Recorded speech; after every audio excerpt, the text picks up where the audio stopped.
Lanjut lagi teman-teman, sebelum ke grafogram yang keempat ya, kemampuan planning. Tadi di hari sebelumnya kita sudah bahas yang margin kiri sudah, margin kanan sudah ya. Grafogram keempat itu lihat ciri yang lain, tapi ada terkait dengan margin yang belum kita bahas, adalah margin atas ya. Berarti margin atas itu berarti bagian atas kertas. Di atas tulisan yang paling pertama itu masuk jenis margin atasnya apa. Margin atas ini tidak ada masuk ke grafogram ya, karena sifat informasinya tidak universal. Tapi kalau informasinya ini dibutuhkan, teman-teman boleh bikin narasi di deskripsi umum ya. Jadi tidak semua ciri yang kita bahas ada di grafogram ya, karena grafogram ini yang sifatnya mempengaruhi secara pengembangan diri dan bisnis secara universal ya. Kita memang di luar ini masih ada belasan ciri ya, misalnya yang termasuk di margin atas yang tidak masuk di grafogram, informasinya kira-kira nanti dibutuhkan oleh klien atau tidak. Kalau dibutuhkan ke klien, silakan menarasikan di deskripsi umum ya. Margin atas normal ya, tolong perhatikan, berikan satu tambahan instruksi. Penulis tidak perlu memberikan tanggal atau judul cerita ya, karena nanti ini kita membingungkan kita. Ini sebenarnya margin atasnya yang bersangkutan ini dia sebenarnya yang dari tanggal atau dari tulisan yang pertama. Kalau orang itu memberikan tulisan lebih dari satu lembar, kita bisa konfirmasi di lembar berikutnya itu masuk kategori yang sama dengan yang di depannya atau tidak. Tapi kalau dia hanya satu lembar, kita juga bingung. Ini kita nggak bisa langsung mengatakan dia masuk ke margin atasnya apa gitu kan. Atau kita ambil yang ini, sehingga informasi margin atas yang seperti ini kita abaikan. Atau kalau tidak, ingatkan, tidak perlu kasih tanggal di awal, tidak perlu kasih judul, langsung bercerita saja. Kalau dia sudah memenuhi pedoman, langsung bercerita ya. Kita ukur bagian atasnya apakah ini masuk margin atas yang normal, apabila apa. Kalau diukur dari paling atas ke kalimat yang paling atas itu 2-4 cm ya, jadi kurang lebih kalau panjangnya 4 cm berarti masuk kategorinya margin atasnya normal ya. Kalau dia seperti ini ya, kira-kira kalau di mata teman-teman tanpa diukur pun ini udah tahu kurang dari 2 cm ya. Jadi kalau kurang dari di bawah 2 cm ini berarti margin atasnya sempit. Demikian juga kalau melebihi dari 4 cm ya, ini margin atasnya lebar ya.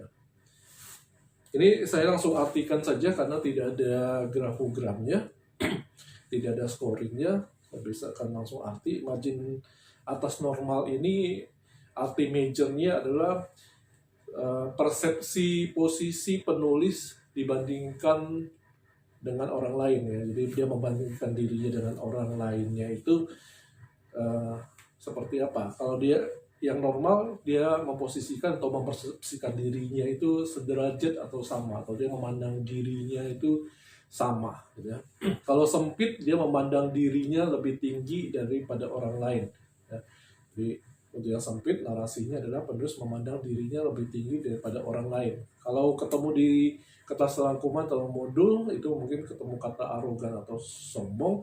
Menurut saya tidak tepat diartikan kalau memposisikan diri itu lebih tinggi atau itu sebagai sombong atau arogan gitu ya. Karena ada orang-orang yang memang karena perjalanan hidupnya itu yang sempit seperti ini.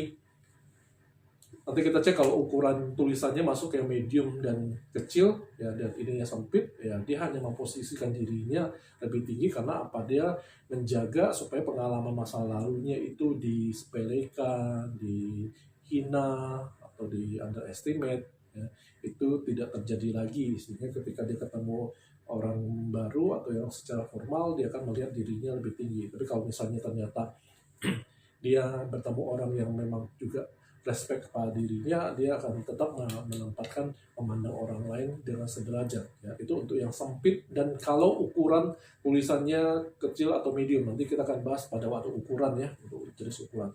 Tapi kalau memang jenis tulisan yang besar, tulisannya besar dan ininya sempit, narasi yang tepatnya memang kita tetap mengatakan memposisikan dirinya tinggi, dan kita tinggal konfirmasi dia memang ada sifat sombong dalam diri orang itu.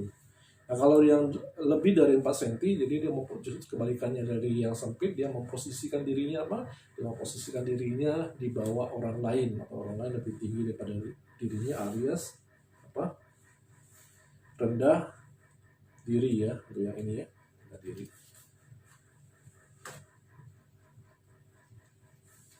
Iya.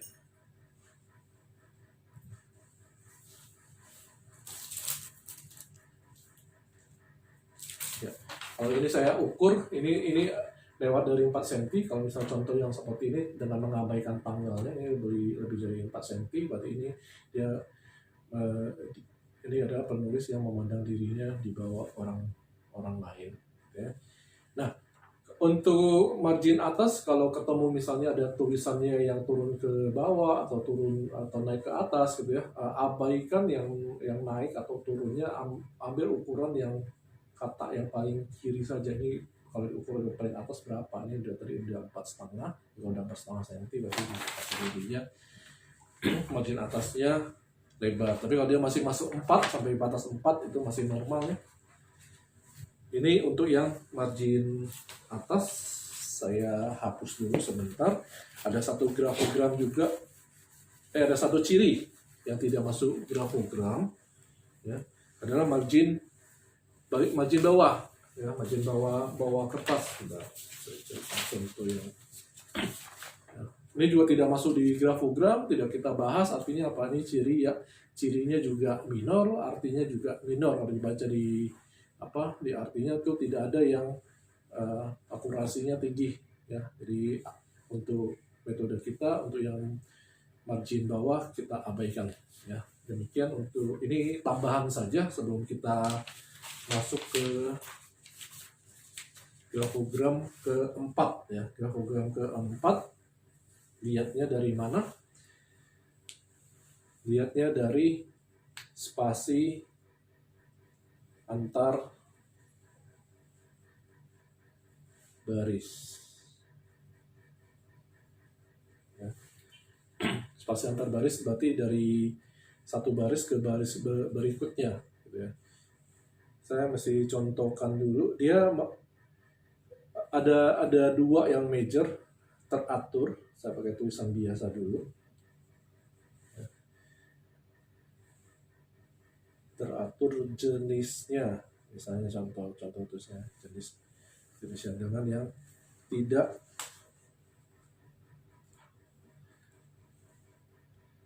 teratur.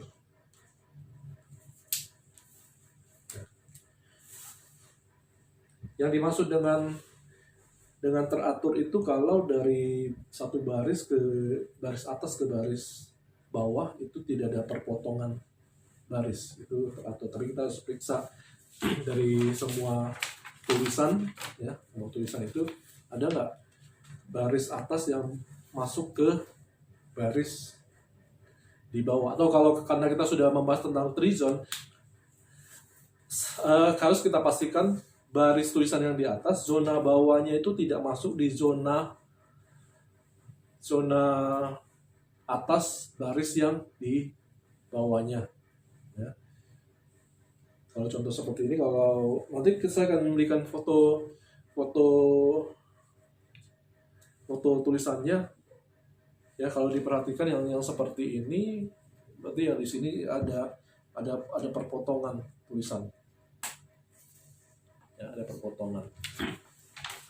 Nah, sama kalau yang tidak teratur, nanti kita juga lihat perpotongannya itu ada berapa baris, 1 baris, 2 baris, atau lebih dari 3 baris ya, tidak teratur.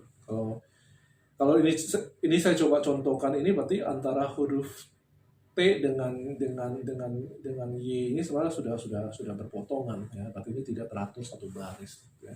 Di baris berikutnya coba cek. Kalau sudah lebih dari 3 baris yang berpotongan, sudah kita nggak perlu hitung. Nah, mata kita memang perlu lebih jeli kalau penulisannya itu barisnya itu tidak rapi. Kalau dia nulisnya rapi ya, naik atau turunnya stabil, memeriksanya lebih mudah gitu ya.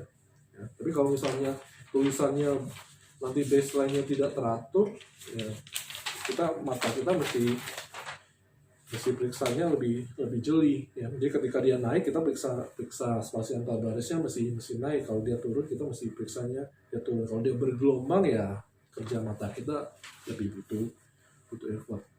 Nah, ini nanti yang spasi antar baris yang teratur artinya apa, dan skornya berapa. Yang tidak teratur juga artinya apa, 1 artinya apa, 2, 3, dan skornya berapa. Nanti kita akan bahas di kelas. Terima kasih.